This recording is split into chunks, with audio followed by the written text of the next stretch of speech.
चला या मंडळी, आपण बनवतो आज आलूचा पराठा। मला आता खूप जास्त भूक लागलेली आहे, तर माझं कालचंच आलूचा पराठा उरलेलं होतं 2 पराठ्याचं, तर मी आता त्याला करून घेते आणि गरम गरम खाते। बघ एवढं पीठ घेतलं आणि त्याच्यामध्ये मी आता भरत आहे आणि खूप मोठा करते, आणि जेवढं आपण आतून पुरण भरतो तेवढं पराठा खूप छान असतो।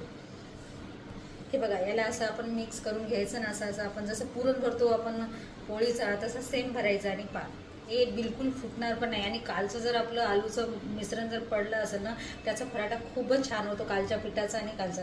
आता मी बेलून घेते, बेलताने ना याला आपण हलक्या हाताने बेलून घ्यायचं, बिलकुल फुटणार नाही, अजिबात नाही फुटणार, पण हलक्या हाताने आपण याला बेलून घ्यायचं। थोडं जाडं ठेवायचं, पराठा कसं गरम गरम जाडच खूप छान लागतो, तर थोडं जाड जाड ठेवून घ्यायचं। हे पहा, मी बेलून घेतलेलं, आता याला भाजून घ्यायचं। थोडंसं तव्यावर आपण पहिलेच तेल टाकून घ्यायचं, याच्यावर आपलं पराठा टाकून द्यायचं। पहा, आपल्या पराठ्याचा कलर किती छान आलेला आहे। चला, लोणचं आणि पराठा खायला